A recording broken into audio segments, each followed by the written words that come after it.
Le seigneur Croak était déjà présent à la naissance du monde. Il fut raconté que son destin serait d'être encore là, bien au-delà de la fin des temps, même après que le chaos ait consumé le monde tel que nous le connaissions. Indéniablement parmi les plus anciennes créatures à avoir foulé la terre, le vénérable prêtre relique est peut-être le dernier représentant de sa race à avoir voyagé à travers les étoiles pour rejoindre le monde qui fut.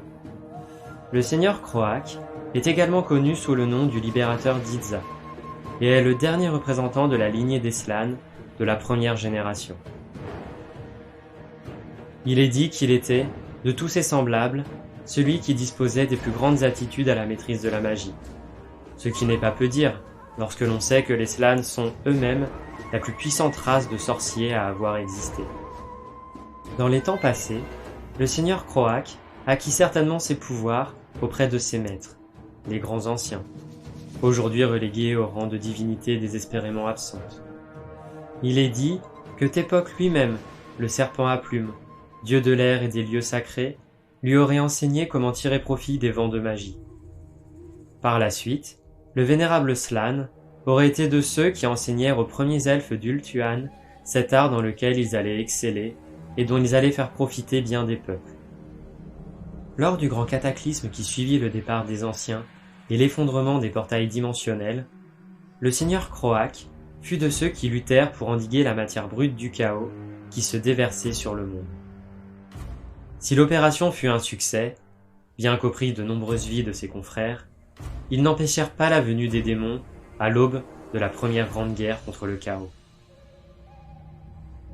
À la tête des hommes lézards, Croak n'eut d'autre choix que de déployer toutes ses ressources pour protéger la majestueuse cité-temple d'Idza dont il avait la garde.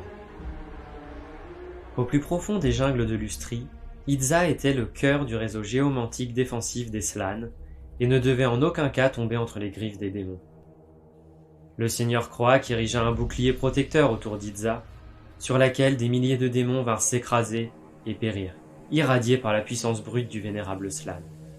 Des jours durant, la barrière fut maintenue, jusqu'à ce que même le grand Croak ne faiblisse et soit contraint de mettre un terme à son sortilège pour préserver la structure du réseau géomantique. Lorsqu'il la laissa s'affaisser dans une décharge d'énergie effroyable, plus de 100 000 démons et des kilomètres entiers de jungle furent immédiatement rayés de la surface du monde. Ce déploiement de puissance pourtant colossale n'endigua en rien l'assaut des démons, car les dieux du chaos eux-mêmes avaient les yeux rivés sur Idza, et avant tout, ils savaient d'ores et déjà qu'il leur fallait user de toutes leurs ressources pour vaincre le stoïque défenseur des anciens. Alors que d'innombrables démons repartaient à l'assaut, les phalanges de gardes saurus du seigneur Croak s'avancèrent pour tenir le pont des étoiles, l'unique voie d'accès à la grande pyramide du Slan. La cohorte prenait toute la largeur du pont et s'étendait sur plus d'une centaine de rangs de profondeur. Ces guerriers savaient leur seigneur en transe suite à sa dépense d'énergie et se devaient de tenir le temps qu'il lui faudrait.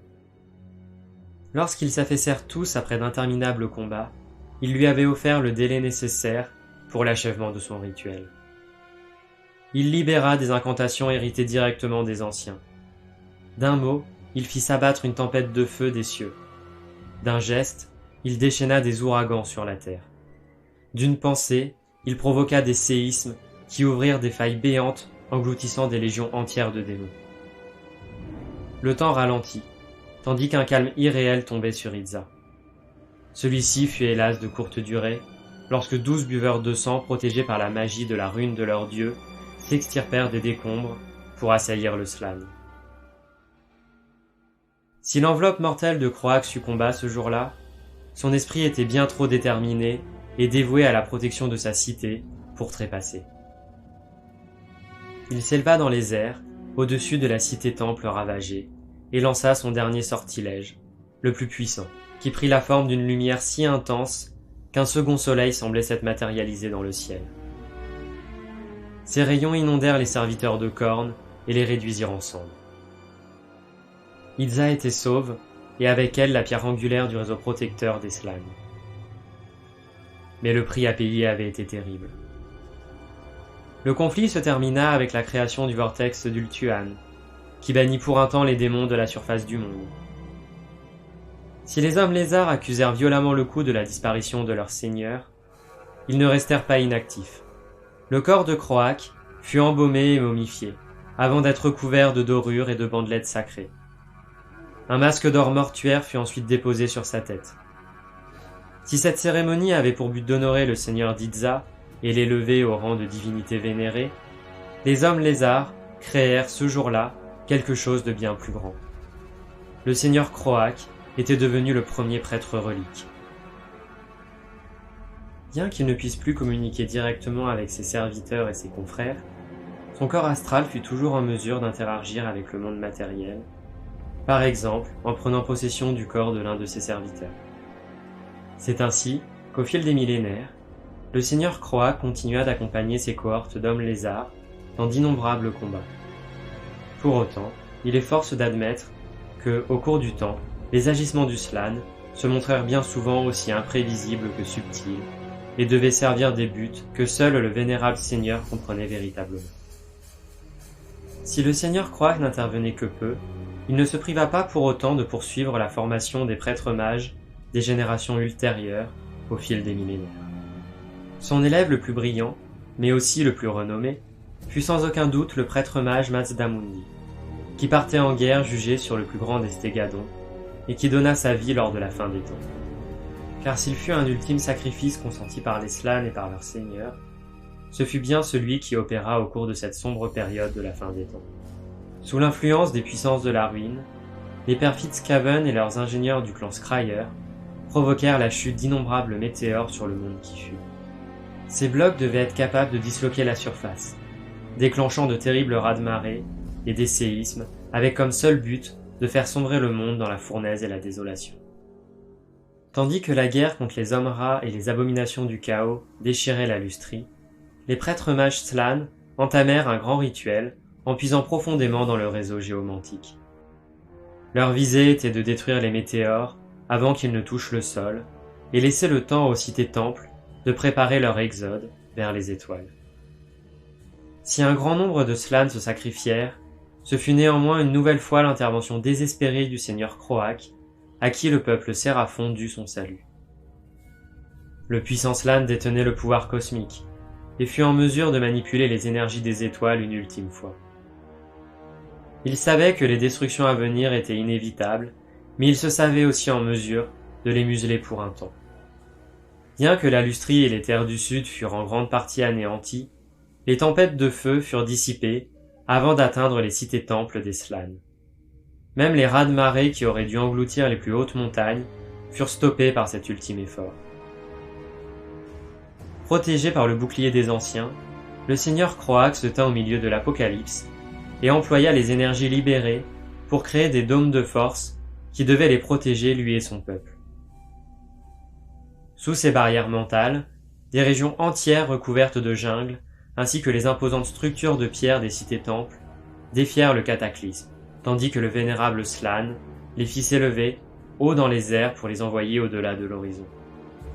Seulement après ce dernier acte héroïque, Croak laissa la conflagration les engloutir, les restes de son corps physique et ce qui avait jusque-là survécu des jungles de la lustrie. Il aurait été facile de croire que cette ultime démonstration de force mentale aurait suffi à venir à bout de son esprit, et que, par la suite, nous n'entendrions plus parler de lui. Et pourtant, bien des ères plus tard, le plus puissant des prêtres reliques continue de répondre présent lorsque le besoin s'en fait sentir, et que la menace grandissante du chaos réclame sa présence et celle de ses légions séraphons. Influer sur le cours du destin des royaumes mortels est devenu une habitude pour lui, tandis que sa seule présence suffit à détruire les rejetons des dieux sombres. Car en effet, le seigneur Croak aura profité de ces millénaires à parcourir les étoiles pour en absorber la puissance et devenir un véritable anathème aux démons. D'une pensée, il est capable d'arracher une comète à la voûte d'Azir et à la projeter sur ses ennemis. Ou encore, de matérialiser de puissants éclairs d'énergie à même de démanteler une armée entière.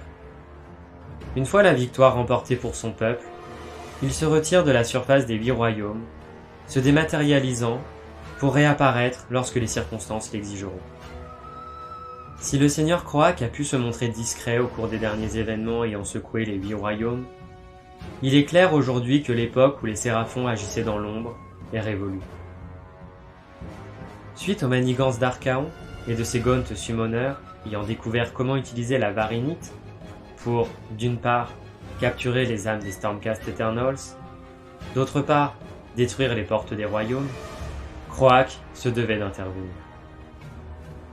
Il savait que si le favori des dieux sombres poursuivait ses recherches, il pourrait être en mesure, à terme, de forcer la porte menant en Azyr, celle-là même qui avait été scellée par Sigmar. Invoquant un host séraphon d'une taille inégalée, le seigneur Croak l'envoya dans les 8 points, avec comme objectif de prendre d'assaut la tour d'argent du Gaunt Summoner, surnommé le Mangeur de Livres. Celui-ci était le principal investigateur des recherches basées sur la Varanite. Croak savait que son ennemi ne serait pas de taille à affronter son host et qu'il choisirait la fuite. Car les tours d'argent disposaient de la capacité unique de prendre leur envol pour rejoindre le Void, le vide qui séparait les 8 royaumes. Il ne se trompa pas. Lorsque le Mangeur de Livres décolla pour fuir les 8 pointes, le seigneur Slann l'attendait en embuscade, accompagné de plusieurs de ses Ziggurats, ses vaisseaux séraphons. Bien que le Gaunt Summoner parvint à abattre l'un de ses vaisseaux, sa tour ne put résister face à la puissance de feu des séraphons et à la magie de leur seigneur. La tour d'argent endommagée s'abattit en Chamon. Le seigneur Croak fit alors apparaître une nouvelle armée séraphon, dans le but de détruire ce qu'il restait de la forteresse du Gaunt Summoner. Les machines des dieux déployées la firent littéralement exploser. Le Mangeur de Livres périt immédiatement, en même temps qu'une gigantesque région du royaume du métal fut rayée de la carte, et que de nombreuses portes de royaumes, qui étaient alors connectées à la tour d'argent par un pan du réseau géomantique bien connu des séraphons, furent détruites. Suite à cet épisode, c'est auprès du Lord Célestin Gardus Steelsoul des Hollow Knight que le seigneur Croak apparut. Il offrit au Stormcast Eternal la vision de la cité de Sigmar d'Excelsis, alors prise d'assaut par une énorme armée de pauvettes, mais également la vision de la cité en flammes de Vindicarum, en Chamon.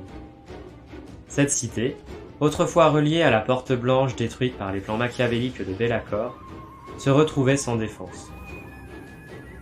Prise d'assaut par les légions de démons du Premier Prince, et en tant que l'une des dernières places fortes de l'ordre en Chamon, le seigneur Croak savait que celle-ci ne pouvait pas tomber, et devait être tenue. C'est ainsi que le Lord Célestin rassembla son Stormhost pour mener la défense de Vindicarum. Désormais, tout porte à croire que l'attention du plus grand des prêtres reliques se tournera vers la défense d'Excelsis, la grande cité des secrets et des prophéties, située au cœur des territoires sauvages de Bur. Car plus que quiconque, le seigneur Croak sait que la menace d'une Wag d'une taille inégalée ne peut être considérée à la légère, surtout si d'illustres figures de la destruction sont à sa tête.